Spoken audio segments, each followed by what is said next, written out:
Hello दोस्तों, स्वागत है आपका हमारे YouTube channel experience study point पर। आज हम देखेंगे यूपी ट्रिपल एससी लेखपाल से संबंधित अन्य महत्वपूर्ण प्रश्नोत्तर जो कि चैप्टर वाइज चल रहे हैं। और अब हम देखेंगे आधुनिक भारतीय इतिहास से संबंधित प्रश्नोत्तर। तो शुरू करते हैं। भारत में यूरोपियों के आगमन से संबंधित प्रश्न है। किस वर्ष में ईस्ट इंडिया कंपनी के जहाज़ों ने सूरत के पास स्थित स्वाली एस्चुरी में पुर्तगालियों को पराजित किया था? Option A 1609, option B 1610, option C 1612 या ऑप्शन डी 1618। इसका सही आंसर है ऑप्शन सी यानी 1612। स्वाली का युद्ध 1612 में ईस्ट इंडिया कंपनी और पुर्तगाली सेना के मध्य सूरत के पास स्थित स्वाली एस्चुरी में हुआ था और इस युद्ध में पुर्तगाली सेना पराजित हुई थी। अगला प्रश्न है, वास्को डी गामा एक पुर्तगाली अन्वेषक किस वर्ष भारत के समुद्री मार्ग की खोज की थी इसने? Option A 1598, option B 1500, option C 1498 या ऑप्शन डी 1600। तो इसका सही आंसर है option C 1498। Vasco da Gama एक पुर्तगाली नाविक था। वास्को डी गामा ने भारत के समुद्री मार्ग की खोज 20 मई 1498 को की थी। यह समुद्र के रास्ते भारत पहुंचने वाला प्रथम व्यक्ति था। अगला प्रश्न है, दक्षिण भारत के किस राजा ने वर्ष 1741 में कोलाचल की लड़ाई में डच ईस्ट इंडिया कंपनी को परास्त किया था? तो इसके ऑप्शंस देख लेते हैं। इसके ऑप्शन है, option A Veerapandiya Kattabomman, option B Raja Raja Chola, option C Marthanda Varma या ऑप्शन डी हैदरली। तो इसका सही आंसर है ऑप्शन सी मार्तंड वर्मा। अनियम तिरुनाल मार्तंड वर्मा त्रावणकोर के राजा थे। उन्होंने 1741 में कोलाचल की लड़ाई में डच ईस्ट इंडिया कंपनी को परास्त किया था। इन्होंने अपनी सेना को पश्चिमी देशों की तर्ज पर प्रशिक्षित, आधुनिक हथियारों से सुसज्जित, शक्तिशाली और आधुनिक बनाया था। ये अपने राज्य में सामंती प्रभाव को खत्म करना चाहते थे। अगला प्रश्न है, अंग्रेजों के खिलाफ भारतीय सैनिकों द्वारा पहला बड़े पैमाने पर विद्रोह, वेल्लोर विद्रोह किस वर्ष हुआ था? ऑप्शंस हैं, option A 1812, option B 1800, option C 1806, option D 1813। तो इसका सही आंसर है ऑप्शन सी 1806 में। वेल्लोर विद्रोह 10 जुलाई 1806 को मद्रास राज्य के वेल्लोर शहर में ईस्ट इंडिया कंपनी के खिलाफ भारतीय सिपाहियों का बड़े पैमाने पर और हिंसक विद्रोह का पहला उदाहरण था। इस विद्रोह के दौरान विद्रोहियों ने वेल्लोर किले को जब्त कर लिया था और 200 ब्रिटिश सैनिकों को मार डाला था या घायल कर दिया था। अगला प्रश्न है, किस वर्ष ईस्ट इंडिया कंपनी ने रणजीत सिंह के साथ अमृतसर की पहली संधि पर हस्ताक्षर किए थे? Option A 1800, option B 1805, option C 1806 या ऑप्शन डी 1809। तो इसका सही आंसर है ऑप्शन डी 1809। अमृतसर की संधि रणजीत सिंह तथा अंग्रेजों ईस्ट इंडिया कंपनी के मध्य में हुई थी। अंग्रेजों तथा विरोधी सिख राज्यों के भय के कारण रणजीत सिंह ने 1809 ईस्वी में लॉर्ड मिंटो के दूत चार्ल्स मेटकाफ से अमृतसर की संधि कर ली थी। इस समय लॉर्ड मिंटो प्रथम भारत का गवर्नर जनरल था। अगला प्रश्न है, बक्सर के युद्ध के बाद ईस्ट इंडिया कंपनी मुगल सम्राट को प्रतिवर्ष कितने रुपए का भुगतान करने के लिए सहमत हुई थी? ऑप्शन ए 82 लाख रुपए, ऑप्शन बी 26 लाख रुपए, ऑप्शन सी 44 लाख रुपए या ऑप्शन डी 68 लाख रुपए। तो इसका सही आंसर है ऑप्शन बी 26 लाख रुपए। बक्सर का युद्ध 1764 में अंग्रेजों तथा मीर कासिम, अवध के नवाब शुजाउद्दौला एवं मुगल सम्राट शाह आलम द्वितीय के मध्य में हुआ था। 1764 में मीर कासिम, अवध के नवाब शुजाउद्दौला और मुगल सम्राट शाह आलम द्वितीय इनके बीच हुआ था और इस युद्ध में अंग्रेजी सेनापति हेक्टर मुनरो के नेतृत्व में अंग्रेज विजयी हुए थे। मुगल सम्राट की इस पराजय के बाद ईस्ट इंडिया कंपनी ने इलाहाबाद की प्रथम संधि के तहत प्रतिवर्ष 26 लाख रुपए मुगल सम्राट को देने के लिए सहमति जताई थी। अगला प्रश्न है, निम्नलिखित में से कौन सा पुर्तगाली उपनिवेश नहीं था? पुर्तगाली उपनिवेश कौन सा नहीं था ये पूछा गया है। Option A Bombay, option B Hooghly, option C Machilipatnam या ऑप्शन डी चौल। तो इसका सही आंसर है ऑप्शन सी मछलीपट्टनम। अर्थात मछलीपट्टनम पुर्तगाली उपनिवेश नहीं था, जबकि यह डचों का उपनिवेश था। अन्य सभी पुर्तगाली उपनिवेश हैं। अन्य पुर्तगाली उपनिवेशों में दीव, दमन, बेसिन, बॉम्बे, गोवा, कन्नौर, कालीकट, कोचीन, कोलंबो, गैले, सतारा, ट्रिंकमेल और नागापट्टिनम आदि हैं। अगला प्रश्न देख लेते हैं, भारत में काजू का प्रथम परिचय किन लोगों ने कराया? ये पूछा गया है। Option A Dutch, option B British, option C फ्रांसीसी, ऑप्शन डी पुर्तगाली। तो इसका सही आंसर है ऑप्शन डी पुर्तगाली। भारतीय कृषि में पुर्तगालियों की महत्वपूर्ण देन है। भारत में तंबाकू, मूंगफली, आलू, लाल मिर्च, मकई, टमाटर, शकरकंद, चीकू, काजू, अमरूद, पाइनएप्पल और शरीफा इत्यादि पुर्तगालियों के द्वारा ही भारत में लाया गया। इसके अलावा भारत में पहली बार प्रिंटिंग प्रेस का प्रयोग और जहाज निर्माण उद्योग पुर्तगालियों की ही देन है। अगला प्रश्न है, पहली डेनिश ईस्ट इंडिया कंपनी ने अपना परिचालन किस वर्ष शुरू किया? Option A 1616, option B 1650, option C 1630 या ऑप्शन डी 1670। तो इसका सही आंसर है ऑप्शन ए 1616। अंग्रेजों के बाद डेनिश 1616 में भारत आए। 17 मार्च 1616 ईस्वी को उन्होंने डेनिश ईस्ट इंडिया कंपनी की स्थापना की। तंजौर जिले के त्रावणकोर में 1620 ईस्वी में उन्होंने अपनी पहली फैक्ट्री स्थापित की। इसके बाद बंगाल के सीरमपुर में 1676 ईस्वी में दूसरी फैक्ट्री इन्होंने स्थापित की और 1745 ईस्वी में इन्होंने अपनी सभी फैक्ट्रियां ब्रिटिश कंपनी को बेच दी और भारत से चले गए। अगला प्रश्न है, बक्सर के युद्ध के बाद कहाँ के नवाब ने इलाहाबाद और कड़ा को मुगल सम्राट को सौंप दिया, जो ब्रिटिश सैनिकों के संरक्षण के अंतर्गत आया था? Option A Banaras, option B Bhopal, option C Bahawalpur या ऑप्शन डी अवध। तो इसका सही आंसर है ऑप्शन डी अवध। बक्सर का युद्ध 22 अक्टूबर 1764 को मुगल शासक एवं हेक्टर मुनरो के नेतृत्व वाली अंग्रेजी सेना के बीच में लड़ा गया था और इस युद्ध में भारतीय शक्तियां पराजित हुई थीं। इस युद्ध में मीर कासिम युद्ध भूमि से भाग गया था, जबकि शुजाउद्दौला एवं शाह आलम द्वितीय ने आत्मसमर्पण कर दिया था। इसके बाद क्लाइव ने अवध के नवाब शुजाउद्दौला और मुगल सम्राट शाह आलम द्वितीय से संधि की थी और इसकी मुख्य शर्तें इस प्रकार हैं। शर्त नंबर 1 थी, अवध के नवाब से इलाहाबाद और कड़ा को लेकर मुगल सम्राट को दे दिए जाएंगे और कंपनी 26 लाख रुपए वार्षिक पेंशन मुगल सम्राट को देगी और मुगल सम्राट बंगाल, बिहार व उड़ीसा की दीवानी कंपनी को प्रदान करेगा। अगला प्रश्न देखते हैं। अगला प्रश्न है, वास्को डी गामा किस वर्ष कालीकट में उतरा था? ऑप्शन ए 1234 में, ऑप्शन बी 1681 में, ऑप्शन सी 1394 में, ऑप्शन डी 1498। तो इसका सही आंसर है ऑप्शन डी अर्थात 1498। वास्को डी गामा 1498 में कालीकट के तट पर उतरा था। वास्को डी गामा समुद्री मार्ग द्वारा भारत जाने वाला तथा उत्तमाशा अंतरीप के पास पहुंचने वाला पहला यूरोपीय नाविक था। अब प्रश्न देखते हैं, निम्नलिखित में से किसके शासनकाल में मुगलों और मराठों के बीच द्वंद्व प्रारंभ हुआ था? ये प्रश्न है। Option A Akbar, option B Jahangir, option C Shahjahan या ऑप्शन डी औरंगजेब। तो इसका सही आंसर है औरंगजेब, ऑप्शन डी। मराठा साम्राज्य के संस्थापक शिवाजी थे, जिनकी मुगलों से प्रथम मुठभेड़ 1657 में हुई थी और उस समय दक्षिण का वायसराय औरंगजेब था। शिवाजी ने दक्षिण पश्चिमी भाग पर आक्रमण के साथ पुन्नार पर हमला करके 3 लाख पुण्य लूट लिए और यह अभियान मुगलों से संधि तक चलता रहा। अगला प्रश्न है, श्रीरंगपट्टनम का ऐतिहासिक शहर जिसे टीपू सुल्तान और उसके पिता हैदर अली की कब्रों का घर माना जाता है, वह निम्नलिखित में से किस शहर से 15 किलोमीटर की दूरी पर स्थित है? Option A Bengaluru, option B Mangaluru, option C Mysore या ऑप्शन डी बेलगाम। तो इसका सही आंसर है ऑप्शन सी मैसूर। टीपू सुल्तान की हत्या 1799 ईस्वी में अंग्रेजों द्वारा श्रीरंगपट्टनम कर्नाटक में कर दी गई थी। टीपू सुल्तान और उसके पिता हैदर अली की कब्र श्रीरंगपट्टनम में स्थित है। यह मैसूर से 15 किलोमीटर दूरी पर स्थित है। टीपू सुल्तान ने इसका निर्माण 1784 में करवाया था। टीपू सुल्तान को मैसूर का शेर के रूप में भी जाना जाता है। अगला प्रश्न है, टीपू सुल्तान कहाँ का शासक था? Option A Hyderabad, option B Madurai, option C Mysore या ऑप्शन डी विजयनगर। तो इसका सही आंसर है ऑप्शन सी मैसूर। टीपू सुल्तान या फतेह अली टीपू हैदर अली का पुत्र था और मैसूर का शासक था। अंग्रेजों के युद्ध के दौरान हैदर अली की मृत्यु के बाद टीपू सुल्तान मैसूर का शासक बना और अपने पिता की भांति योग्य और पराक्रमी था। टीपू की मृत्यु चतुर्थ आंग्ल मैसूर युद्ध के दौरान 1799 में हो गई थी। अगला प्रश्न है, ब्रिटिश शासन को भारत से उखाड़ फेंकने के लिए इनमें से किसने फ्रांसीसियों की मदद मांगी थी? Option A Sambhaji, option B Shivaji, option C Haidar Ali या ऑप्शन डी टीपू सुल्तान। तो इसका सही आंसर भी टीपू सुल्तान है। टीपू सुल्तान फ्रांस की क्रांति में रुचि दिखाई थी इसने और श्रीरंगपट्टनम में स्वतंत्रता का वृक्ष भी लगाया था, जैकोबिन क्लब का सदस्य भी बना था और अंग्रेजों से युद्ध लेने के लिए नेपोलियन से सहयोग भी मांगा था। तो इससे कई प्रश्न बन सकते हैं कि फ्रांस की क्रांति से रुचि किसने दिखाई, टीपू सुल्तान। श्रीरंगपट्टनम में स्वतंत्रता का वृक्ष किसने लगाया, ये प्रश्न भी पूछा गया है एग्जाम्स में। तो इसका सही आंसर भी टीपू सुल्तान होगा और जैकोबिन क्लब का सदस्य टीपू सुल्तान बना। अगला प्रश्न देखते हैं, श्रीरंगपट्टनम की लड़ाई में अंग्रेजों ने किसे पराजित किया था? Option A Haidar Ali, option B Peshwa Madhavrao, option C Tipu Sultan, option D Peshwa Bajirao first. इसका सही आंसर है ऑप्शन सी टीपू सुल्तान। श्रीरंगपट्टनम की लड़ाई में अंग्रेजों ने टीपू सुल्तान को पराजित किया था और श्रीरंगपट्टनम की संधि 1792 में। इस संधि पर टीपू सुल्तान अंग्रेजों को अपने राज्य का आधा भूक्षेत्र तथा उनके साथी मराठा और निजाम को भी कुछ भाग देने पड़े थे। इस संधि के तहत अंग्रेजों ने युद्ध क्षतिपूर्ति के रूप में 3 करोड़ रुपए की मांग तुरंत धनराशि न दे पाने कारण अंग्रेज मतलब कॉर्नवालिस था, उसने उनके दोनों पुत्रों को बंधक बना लिया था। 1799 में आंग्ल मैसूर के चतुर्थ युद्ध में टीपू सुल्तान युद्ध में शहीद हो गए और वाडियार वंश के 2 वर्षीय बालक कृष्णराज को राजा बनाया गया और उस समय लॉर्ड वेलेजली ने उस पर सहायक संधि थोप दी थी। अगला प्रश्न देखते हैं, निम्नलिखित में से कौन अवध का प्रथम नवाब बना था? Option A Asafuddaula, option B Saadat Khan, option C Shujauddaula या ऑप्शन डी सफदरजंग। इसका सही आंसर है ऑप्शन बी सादत खां।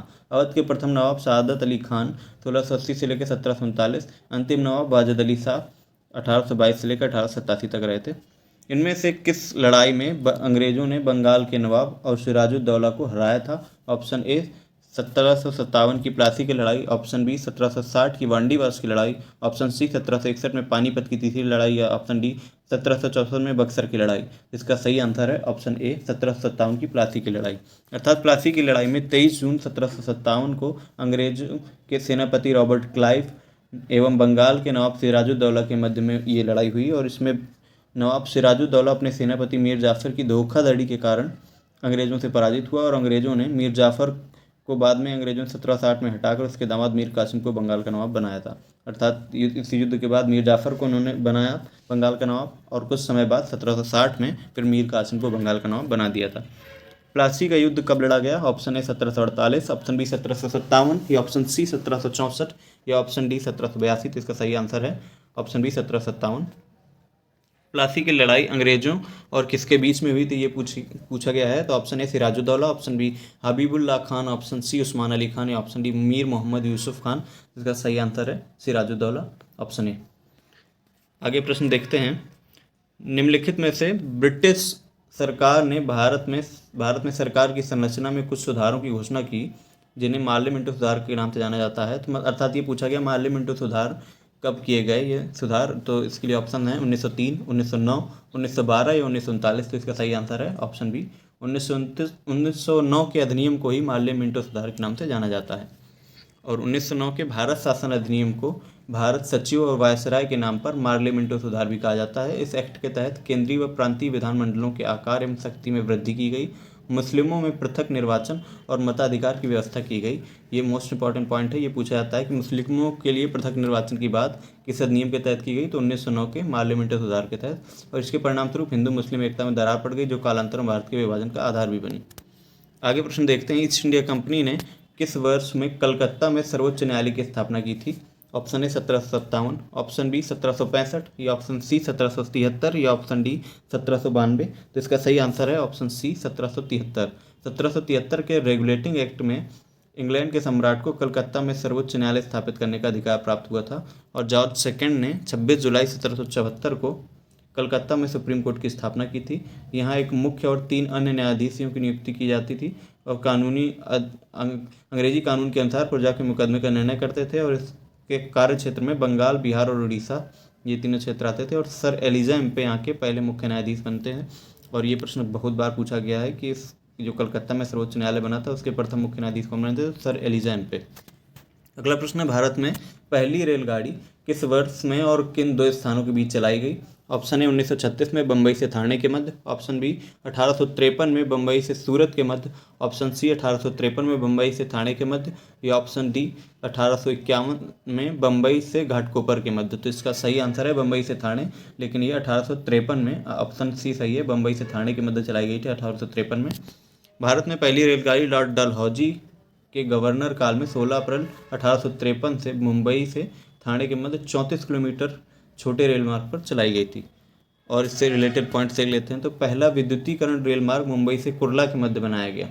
जो विद्युतीकरण इलेक्ट्रिकल जो रेल मार्ग था वो मुंबई से कुर्ला के मध्य में। और भारतीय रेल एशिया की वृहत्तम तथा विश्व की तृतीय वृहत्तम रेलवे प्रणाली है, और रेलवे की लंबाई की दृष्टि से चौथा स्थान है अमेरिका, रूस और चीन के बाद में। अर्थात वर्तमान में जो भारतीय रेलवे की लंबाई की दृष्टि से देखा जाए तो पहले स्थान पर अमेरिका है, दूसरे स्थान पर रूस और तीसरे स्थान पर चीन, और फिर इंडिया आती। और अगला प्रश्न है, भारत में सबसे पहली जनगणना किस वर्ष में हुई थी? Option A 1852, option B 1872, option C 1881, option D 1952। इसका सही आंसर है ऑप्शन बी 1872। भारत में जनगणना की शुरुआत 1872 में लॉर्ड मेयो के कार्यकाल में हुई थी। ये प्रश्न काफ़ी बार पूछा गया है कि जनगणना किस गवर्नर जनरल के टाइम पीरियड में शुरू हुई थी? तो लॉर्ड मेयो इसका आंसर है। और भारत में नियमित जनगणना की शुरुआत हुई है 1881 से लॉर्ड रिपन के कार्यकाल में। तो नियमित जनगणना की बात किया तो 1881 में, और सर्वप्रथम 1872 में। 2011 की जनगणना भारत की 15वीं जनगणना थी, और स्वतंत्र भारत की 7वीं जनगणना थी। अगला प्रश्न है, 1866 में भारत के संदर्भ में चर्चा करने और भारतीय कल्याण को बढ़ावा देने के लिए ब्रिटिश सार्वजनिक अधिकारियों को प्रभावित करने के लिए लंदन में ईस्ट इंडिया एसोसिएशन का आयोजन किया गया। ऑप्शन ए दादा भाई Naoroji, option B Mahatma Gandhi, option सी बिपिन चंद्रा, या ऑप्शन डी जवाहरलाल नेहरू। अर्थात लंदन में ईस्ट इंडिया एसोसिएशन का आयोजन किसने किया था ये पूछा गया है। तो इसका सही आंसर है ऑप्शन ए दादा भाई नौरोजी। दादा भाई नौरोजी ब्रिटिशकालीन भारत के एक पारसी बुद्धिजीवी, राजनीतिक और सामाजिक नेता थे। उन्हें भारत का वयोवृद्ध पुरुष भी कहा जाता है। 1866 में भारत के संदर्भ में चर्चा करने और भारतीय कल्याण को बढ़ावा देने के लिए ब्रिटिश सार्वजनिक अधिकारियों को प्रभावित करने के लिए लंदन में ईस्ट इंडिया एसोसिएशन का गठन किया गया। 1892 से लेकर 1895 तक यूनाइटेड किंगडम के हाउस ऑफ कॉमन्स के सदस्य थे। अगला प्रश्न है, निम्नलिखित में से कौन सा दूसरा प्रांत था जिसने सहायक संधि को स्वीकारा था? यहाँ पे दूसरा प्रांत पूछा गया है, ना कि पहला। Option A Awadh, option B Mysore, option C Poona या ऑप्शन डी तंजौर। तो इसका सही आंसर है Mysore, option B. Lord Wellesley के सहायक संधि को स्वीकार करने वाला प्रथम भारतीय शासक हैदराबाद का निजाम था। तो अगर प्रथम पूछा जाए तो हैदराबाद का निजाम है और दूसरा हो गया मैसूर। निजाम ने सन 1798 में लॉर्ड वेलेजली की सहायक संधि को स्वीकार किया। मैसूर दूसरा राज्य था जिसने 1799 में इस संधि को स्वीकार किया, जबकि 1801 में वेलेजली ने अवध के नवाब को इस संधि पर हस्ताक्षर करने के लिए बाध्य किया था। सहायक संधि किसी भी राज्य की संप्रभुता को छीनने वाला दस्तावेज था। अगला प्रश्न है, निम्नलिखित में से कौन सी प्रणाली भारत में ब्रिटिश शासन के दौरान भूमि राजस्व प्रणाली से संबंधित नहीं थी? ये पूछा गया, कौन सी नहीं थी। ऑप्शन ए जमींदारी या स्थायी बंदोबस्त, option B mahalwari, option C दस्तक या ऑप्शन डी रैयतवाड़ी। तो इसका सही आंसर है ऑप्शन सी दस्तक। ये प्रणाली नहीं थी, बाकी तीनों थी। अंग्रेजों के आगमन से पूर्व भारत में जो परंपरागत भूमि व्यवस्था थी उसमें भूमि पर किसानों का अधिकार था तथा फसल का एक भाग सरकार को दे दिया जाता था। वर्ष 1765 में इलाहाबाद की संधि के द्वारा East India Company Bengal, Bihar, Orissa की दीवानी प्राप्त कर ली। यद्यपि 1771 ईस्वी में ईस्ट इंडिया कंपनी ने भारत में प्रचलित पुरानी भू राजस्व प्रणाली को जारी रखा, परंतु कंपनी ने भू राजस्व की दरों में वृद्धि कर दी। मुख्य रूप से अंग्रेजों ने भारत में 3 प्रकार की भू राजस्व प्रणालियाँ लागू की हैं। उनमें से जमींदारी पद्धति है जिसे स्थायी बंदोबस्त कहा जाता है 1793 में, और रैयतवाड़ी बंदोबस्त 1792 ईस्वी में, और महलवाड़ी 1822 में, जबकि दस्तक कोई भू राजस्व प्रणाली नहीं थी। अगला प्रश्न है, बॉम्बे अब छत्रपति शिवाजी महाराज टर्मिनस से थाने तक भारत में पहली ट्रेन किस वर्ष चली थी? 1835 में, 1825 में, 1853 में, 1840 में। तो इसका सही आंसर है 1853, वर्ष पूछ लिया गया है। भारत में पहली ट्रेन 16 अप्रैल को 1853 में बम्बई के बोरी बंदर स्टेशन से, जो छत्रपति शिवाजी महाराज टर्मिनस के नाम से जाना जाता है, वहाँ से लेकर थाने के बीच में चलाई गई थी। और इस ट्रेन में लगभग 400 यात्रियों ने सफ़र किया था और पहली ट्रेन ने 34 किलोमीटर लंबे रेलखंड पर सफ़र किया था और पहली ट्रेन को भाप के इंजन के जरिए चलाया गया था। अगला प्रश्न देखते हैं, बाल विवाह अवरोध अधिनियम 1929 को निम्नलिखित में से किस अन्य नाम से भी जाना जाता है? ऑप्शन ए शारदा अधिनियम, ऑप्शन बी विजय लक्ष्मी पंडित अधिनियम, ऑप्शन सी नायडू अधिनियम या ऑप्शन डी नानावटी अधिनियम। इसका सही आंसर है ऑप्शन ए शारदा अधिनियम। अर्थात शारदा अधिनियम के तहत लड़कियों की शादी की उम्र 14 साल और लड़कों की शादी की उम्र 18 साल तय की गई थी। इसके बाद लड़कियों के लिए 18 और लड़कों के लिए 21 वर्ष कर दिया गया। 1929 में अजमेर निवासी एवं प्रसिद्ध शिक्षाविद डॉक्टर हरविलास शारदा के प्रयत्नों से बाल विवाह निषेध कानून प्रभाव में आया था। इन्हीं के नाम पर इसे शारदा अधिनियम के नाम से जाना जाता है। अगला प्रश्न देखते हैं, 1764 में ब्रिटिश ईस्ट इंडिया कंपनी द्वारा स्थापित भारत का पहला डाकघर निम्नलिखित में से किस स्थान पर था? अर्थात पहला डाकघर कहाँ खोला गया? Option A Sikkim, option B Pune, option C Madras, अब चेन्नई, ऑप्शन डी बॉम्बे या मुंबई। तो इसका सही आंसर है ऑप्शन डी बॉम्बे या मुंबई। भारत में पहली डाकघर 1764 में बॉम्बे में ब्रिटिश ईस्ट इंडिया कंपनी द्वारा स्थापित की गई और अक्टूबर 1854 में पहला अखिल भारतीय डाक टिकट जारी किया गया था। अगला प्रश्न है, हिंदू विधवा पुनर्विवाह अधिनियम 1856, जिसे अधिनियम 1856 भी कहा गया, ये 26 जुलाई 1856 को लागू हुआ था, जिसे किस लॉर्ड के तहत इसे पारित किया गया था, पूछा गया है। Option A Hardinge, option B Auckland, option C Canning या ऑप्शन डी मेटकॉफ। तो इसका सही आंसर है ऑप्शन सी, लॉर्ड कैनिंग के द्वारा इसे पारित किया गया था।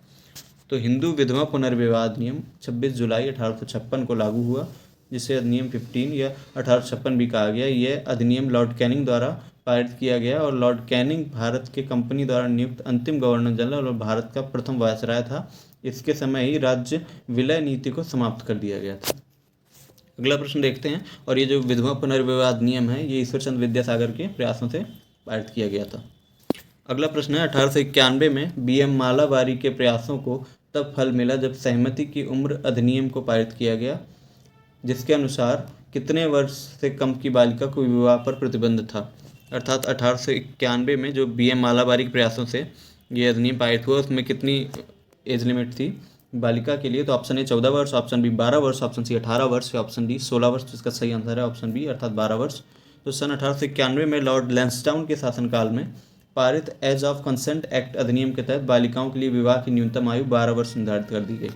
अगला प्रश्न है 1795 से लेकर 1804 के बंगाल विनियमन अधिनियमों में किसको घोषित किया गया था? अधिनियमों में ऑप्शन ए सती प्रथा को अवैध 1829 के अवैध, और ऑप्शन बी है कन्या हत्या को अवैध किया गया, ऑप्शन सी है विधवा पुनर्विवाह को वैध किया गया, या ऑप्शन डी बाल विवाह को अवैध किया गया। तो इसका सही आंसर है ऑप्शन बी अर्थात 1795 और 1804 में बंगाल में जो अधिनियम पारित हुए उनसे कन्या हत्या को अवैध घोषित किया गया। उनके तहत 1795 और 1804 के ईस्वी के बंगाल विनियम अधिनियम द्वारा कन्या हत्या को अवैध घोषित किया गया। इस अधिनियम के अंतर्गत शिशु हत्या पर भी प्रतिबंध लगाया गया। अगला प्रश्न है हंटर आयोग किसके विकास पर अधिक बल दिया गया हंटर आयोग के द्वारा? ऑप्शन ए प्राथमिक शिक्षा, ऑप्शन बी माध्यमिक शिक्षा, ऑप्शन सी स्त्री शिक्षा या ऑप्शन डी तकनीकी शिक्षा। इसका सही आंसर है ऑप्शन ए प्राथमिक शिक्षा। हंटर आयोग की स्थापना ब्रिटिश शासनकाल में लॉर्ड रिपन 1882 में की गई थी। चार्ल्स वुड के घोषणा पत्र के द्वारा शिक्षा के क्षेत्र में हुई प्रगति की समीक्षा के लिए सरकार ने विलियम विल्सन हंटर की अध्यक्षता में इस आयोग की नियुक्ति की थी, और हंटर शिक्षा आयोग प्राथमिक और माध्यमिक शिक्षा की समीक्षा तक ही सीमित रखा गया। इस आयोग ने प्राथमिक स्तर पर शिक्षा के महत्व पर अधिक बल दिया और उन्हें स्थानीय और उपयोगी विषय में शिक्षा देने का सुझाव इन्होंने दिया था। अगला प्रश्न है भारत में यातायात व्यवस्था यानी ट्रैफिक सिस्टम की शुरुआत का श्रेय किसको जाता है? ऑप्शन ए भारतीय शासक, ऑप्शन बी ब्रिटिश शासक, ऑप्शन सी मुगल शासक या ऑप्शन डी डच शासक। तो इसका सही आंसर है ऑप्शन बी ब्रिटिश शासक। यानी ट्रैफिक सिस्टम में शुरुआत का श्रेय ब्रिटिश शासकों को जाता है। भारत में यातायात व्यवस्था की शुरुआत का श्रेय ब्रिटिश शासकों को जाता है। 1854 में governor general Lord Dalhousie Bharat में मुख्य स्थानों को जोड़ने के लिए ट्रंक लाइन की रूपरेखा बनाई थी इन्होंने। ईस्ट इंडिया कंपनी ने रेलवे की शुरुआत 16 अप्रैल 1853 को की थी। अगला प्रश्न है महालवाड़ी प्रणाली कहाँ लागू की गई? Option A Bihar, option B Uttar Pradesh, option C Maharashtra या ऑप्शन डी मद्रास। तो इसका सही आंसर है ऑप्शन बी उत्तर प्रदेश। अर्थात महालवाड़ी व्यवस्था उत्तर प्रदेश, मध्य प्रांत और पंजाब प्रांत आते हैं इसके अंतर्गत, और ब्रिटिश भारत के कुल क्षेत्रफल का 30% क्षेत्र इसके अंतर्गत आता था। महालवाड़ी के अंतर्गत 30% क्षेत्र आता था। मालवाड़ी व्यवस्था क्या थी? तो मालवाड़ी व्यवस्था का तात्पर्य था जागीर या गांव होता था इसका तात्पर्य, और राज्य व्यवस्था में प्रत्येक महाल अर्थात गांव के साथ स्थापित की गई, कृषक के साथ स्थापित नहीं की गई थी, बल्कि गांव या महल के साथ में स्थापित की गई व्यवस्था थी। ग्राम या महल पर आधारित भूमि व्यवस्था के साथ रैयतवाड़ी बंदोबस्तों की कुछ नीतियों को मिलाकर लागू की गई थी, और हॉल्ट मैकेंजी इसके जन्मदाता थे। ये प्रश्न बहुत बार पूछा गया है। तो महालवाड़ी के जन्मदाता कौन थे? Holt Mackenzie. इसका सही आंसर है हॉल्ट मैकेंजी। और 1819 के प्रतिवेदन में महालवाड़ी व्यवस्था का उल्लेख है। 1822 में इसे लागू किया गया था। अगला प्रश्न देखते हैं मौर्य अर्थव्यवस्था मुख्य रूप से किस पर निर्भर थी, किस अर्थव्यवस्था पर निर्भर थी, ये पूछा गया है। मौर्य अर्थव्यवस्था ऑप्शन ए कृषि अर्थव्यवस्था थी, ऑप्शन बी व्यापार आधारित अर्थव्यवस्था थी, ऑप्शन सी उद्योग आधारित अर्थव्यवस्था थी, ऑप्शन डी युद्ध आधारित अर्थव्यवस्था थी। तो इसका सही आंसर है ऑप्शन ए अर्थात कृषि अर्थव्यवस्था थी मौर्यकालीन अर्थव्यवस्था। मौर्य अर्थव्यवस्था मुख्य रूप से कृषि अर्थव्यवस्था पर निर्भर थी। आर्थिक दृष्टि से मौर्य काल को बहुमुखी प्रगति का युग कह सकते हैं। इस काल में न केवल कृषि उत्पादन में वृद्धि हुई, बल्कि उद्योग, पशुपालन, व्यवसाय, खनिज उत्खनन, व्यापार में अति प्रगति हुई। आर्थिक अर्थव्यवस्था का आधार कृषि था। धीरे धीरे व्यापार का महत्व बढ़ने लगा। अर्थव्यवस्था में नई भूमि पर कृषि को प्रोत्साहन देने की बात की गई। अगला प्रश्न है 1928 के बारदौली सत्याग्रह के नेतृत्व किसने नेतृत्व किया? बारदौली सत्याग्रह का 1928 के बारदौली सत्याग्रह का नेतृत्व किसने किया, ये पूछा गया। Option A Lala Lajpat Rai, option B Sardar Vallabh Bhai Patel, option C Jawaharlal Nehru या ऑप्शन डी विपिन चंद्र पाल। तो इसका सही आंसर है ऑप्शन बी सरदार वल्लभ भाई पटेल ने बारदौली सत्याग्रह का नेतृत्व किया था। 1928 के बारदौली सत्याग्रह का नेतृत्व सरदार वल्लभ भाई पटेल ने किया। यह एक किसान आंदोलन था। इस आंदोलन में सरदार वल्लभ भाई पटेल ने लगान वृद्धि का विरोध किया, और इस सत्याग्रह आंदोलन के सफल होने के बाद वहाँ की महिलाओं ने ही वल्लभ भाई पटेल को सरदार की उपाधि प्रदान की थी। अगला प्रश्न देखते हैं निम्नलिखित में से कौन अवध के कृषक आंदोलन का नेता था? अवध क्षेत्र में कृषक आंदोलन का नेता कौन था, ये पूछा गया है। Option A Baba Ramchandra, option B Mahatma Gandhi, option C BR Ambedkar या ऑप्शन डी अल्लूरी सीताराम राजू। तो इसका सही आंसर है ऑप्शन ए बाबा रामचंद्र। अर्थात अवध के कृषक आंदोलन के नेता बाबा रामचंद्र थे। ये मूलतः महाराष्ट्र के रहने वाले थे। इन्होंने जमींदारी के विरुद्ध अवध के किसानों को संगठित करने के लिए ये पहल की थी। ये सन्यासी वेश रहकर सभाएं आयोजित करते थे और रामचरितमानस के पाठ द्वारा किसानों को जागृत और संगठित किया करते थे। इन्हीं के प्रयास से अक्टूबर 1920 में प्रतापगढ़ में एक समानांतर संगठन अवध किसान सभा का भी गठन किया गया था। अगला प्रश्न है, भूदान आंदोलन के प्रवर्तक किन्हें माना जाता है? Option A Jayaprakash Narayan, option B Shri Ramachandra Reddy, option C Mahatma Gandhi, option D Vinoba Bhave. तो इसका सही आंसर है ऑप्शन डी विनोबा भावे। भूदान आंदोलन के आचार्य विनोबा भावे द्वारा सन 1951 में आरंभ किया गया था। स्वैच्छिक भूमि सुधार आंदोलन था और विनोबा भावे की कोशिश थी कि भूमि का पुनर्वितरण सिर्फ सरकारी कानूनों के जरिए नहीं हो बल्कि एक आंदोलन के माध्यम से इसको सफल करने की कोशिश की गई थी। अगला प्रश्न, मेरठ छावनी में 1857 के सैनिक विद्रोह की शुरुआत कब हुई थी? ऑप्शन ए 8 मई 1857 को, ऑप्शन बी 11 मई 1857 को, ऑप्शन सी 10 मई 1857 को या ऑप्शन डी 9 मई 1857 को। तो इसका सही आंसर है 10 मई 1857 को मेरठ छावनी से शुरुआत हुई थी सैनिक विद्रोह की। तो 29 मार्च 1857 को बैरकपुर पश्चिम बंगाल में सैनिकों ने चर्बी वाले कारतूस का इस्तेमाल करने से मना कर दिया था। एक सैनिक थे मंगल पांडे, इन्होंने अपनी सार्जेंट पर हमला कर उसकी हत्या कर दी। 8 अप्रैल 1857 को मंगल पांडे को फांसी दे दी गई और 34वीं रेजिमेंट पैदल सेना रेजिमेंट को भंग कर दिया गया और 10 मई 1857 को मेरठ छावनी के सैनिकों ने खुला विद्रोह शुरू कर दिया था। तो यही पूछा गया है, मेरठ छावनी विद्रोह कब हुआ? तो इसका सही आंसर है 10 मई 1857। अगर ये पूछा है 1857 के विद्रोह की शुरुआत कब हुई, तो 29 मार्च को 1857 को ही शुरू हो गया था। बैरकपुर छावनी शुरू हुआ था। चर्बी वाले कारतूस इसका सबसे बड़ा कारण था। और इनको फांसी कब दी गई मंगल पांडे को? तो 8 अप्रैल 1857 को इनको फांसी दे दी गई। एक और महत्वपूर्ण क्वेश्चन पूछा जाता है कि जो मंगल पांडे थे ये किस रेजिमेंट से संबंधित थे? तो इनका सही आंसर होगा 34वीं रेजिमेंट पैदल सेना से संबंधित थे मंगल पांडे। तो इस प्रश्न का उत्तर है 10 मई 1857 को मेरठ छावनी के सैनिकों ने खुला विद्रोह शुरू कर दिया था और अपने अफसरों पर गोलियां चलाई और अपने साथियों को मुक्त करा के दिल्ली की ओर चल दिए थे। तो यहाँ से शुरुआत हुई थी। अब है, बहादुर शाह द्वितीय ने दिल्ली से नाना साहब कानपुर से और लखनऊ से बेगम हजरत महल के नेतृत्व में ये विद्रोह हुआ था। ये भी पूछ लेते हैं कि कहाँ से किस नेता ने विद्रोह किया। तो दिल्ली से अगर देखा जाए तो बहादुर शाह द्वितीय थे और नाना साहब कानपुर से और लखनऊ से बेगम हजरत महल थी। और बिहार में इसका नेतृत्व कुंवर सिंह ने किया था। झांसी एवं ग्वालियर के विद्रोहियों का नेतृत्व रानी लक्ष्मीबाई कर रही थी। अगला प्रश्न देखते हैं, निम्नलिखित में से किसने 1857 के विद्रोह को दबाने के लिए अंग्रेजों को सहायता प्रदान नहीं की थी? ये पूछा है, अंग्रेजों को सहायता प्रदान नहीं की। ऑप्शन ए ग्वालियर के सिंधिया, ऑप्शन बी अवध की बेगम हजरत महल, ऑप्शन सी हैदराबाद के निज़ाम या ऑप्शन डी भोपाल के सिकंदर बेगम। तो इसका सही आंसर है ऑप्शन बी, अवध की जो बेगम थी हजरत महल, इन्होंने अंग्रेजों का सहयोग नहीं किया था। 1857 का विद्रोह बैरकपुर से शुरू हुआ और लखनऊ में इस विद्रोह का प्रारंभ 30 मई 1857 को लखनऊ यानी अवध की बेगम हजरत महल के नेतृत्व में शुरू हुआ था।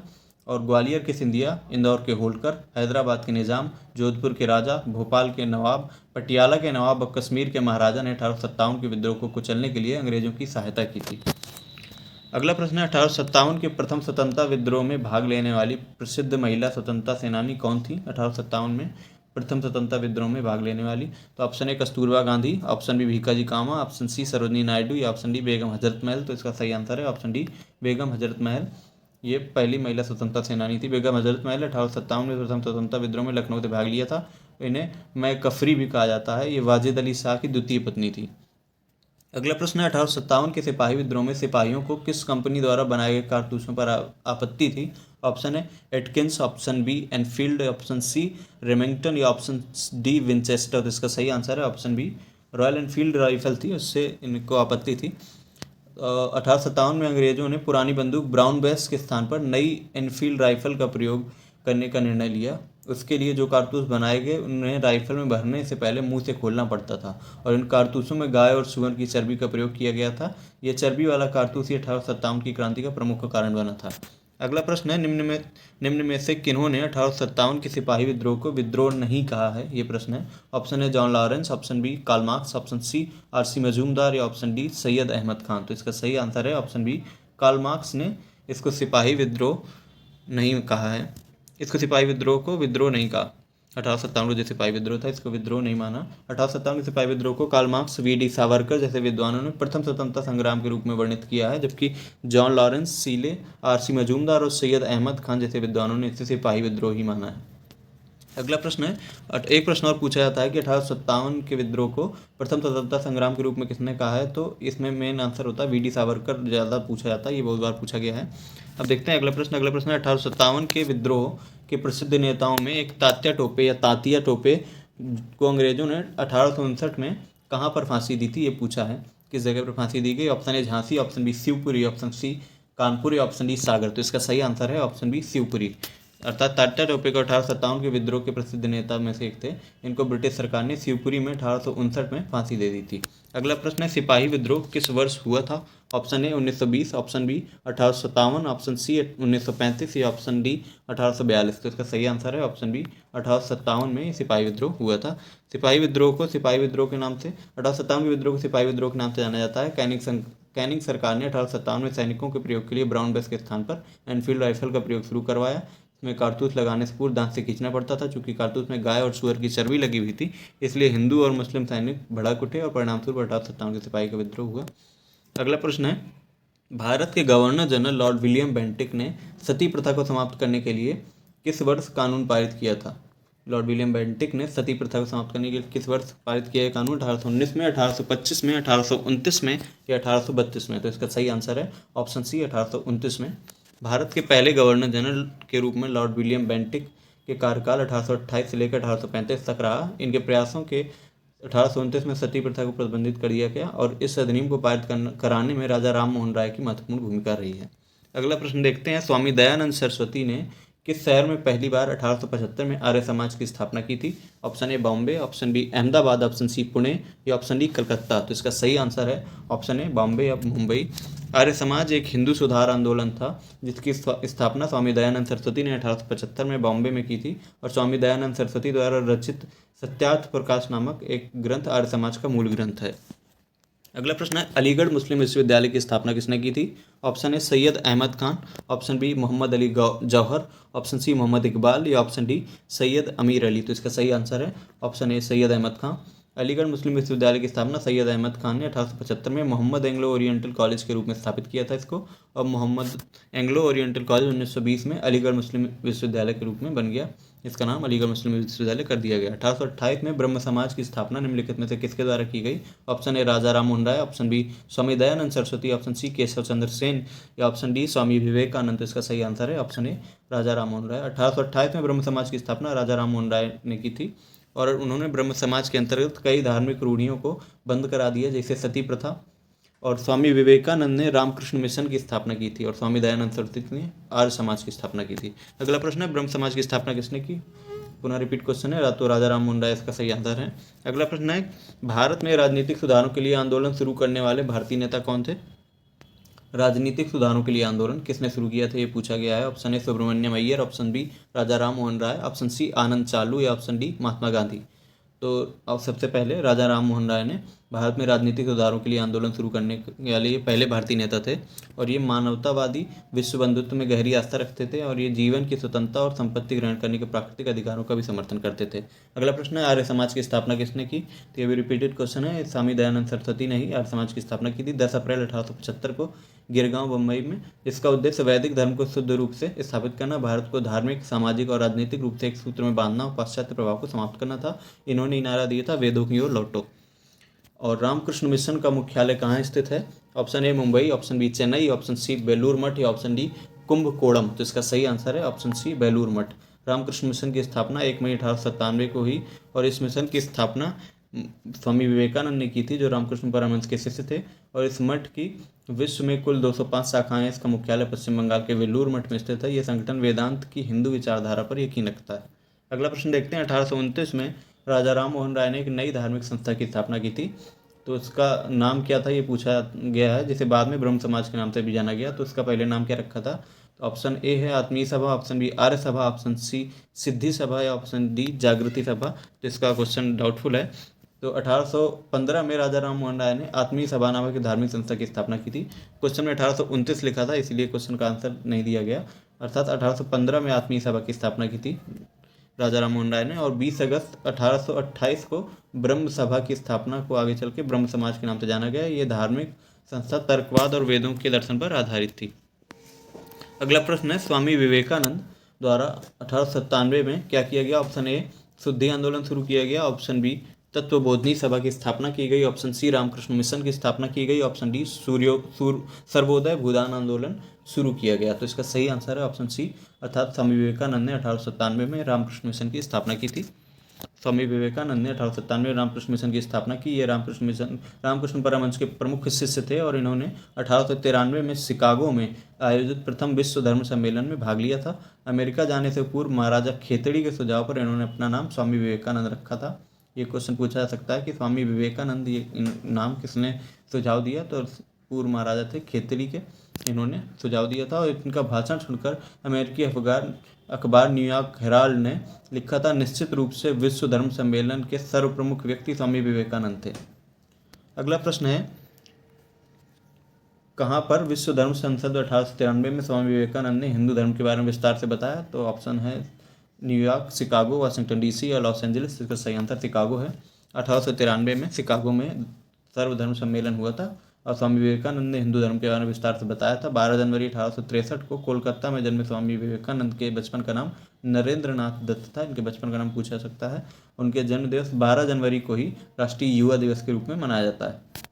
अगला प्रश्न है, 1805 में राजा राम मोहन राय द्वारा स्थापित किस संगठन ने महिलाओं के खिलाफ नकारात्मक परंपराओं, पूर्वाग्रहों और प्रथाओं को हटाने का प्रयास किया?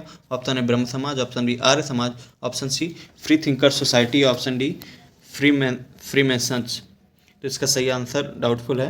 राजा राम मोहन राय 1805 में संगठन की स्थापना नहीं की, बल्कि 1815 में आत्मीय सभा और 1828 में ब्रह्म समाज की स्थापना की। यहाँ पे 1805 लिखा गया है, इसलिए इसका सही आंसर नहीं दिया गया। तो इन्होंने 1815 में आत्मीय सभा की और 1828 में ब्रह्म समाज की स्थापना की थी। आर्य समाज की स्थापना 1875 में दयानंद सरस्वती ने की थी और free thinkers society New York city में 1915 में स्थापित हुई थी। और फ्री मेसन्स ये 14वीं शताब्दी का धर्म सुधार आंदोलन का एक हिस्सा है। तो धन्यवाद दोस्तों, आज हमने आधुनिक भारत से रिलेटेड 59 क्वेश्चन देख लिए और नेक्स्ट पार्ट में हम इसके अन्य क्वेश्चन देखेंगे। तो इसी तरीके के इंपॉर्टेंट क्वेश्चन आंसर और लेखपाल सीरीज से रिलेटेड क्वेश्चन आंसर और अन्य क्वेश्चन आंसर्स के लिए हमारे चैनल को लाइक करें, शेयर करें और सब्सक्राइब करें। धन्यवाद।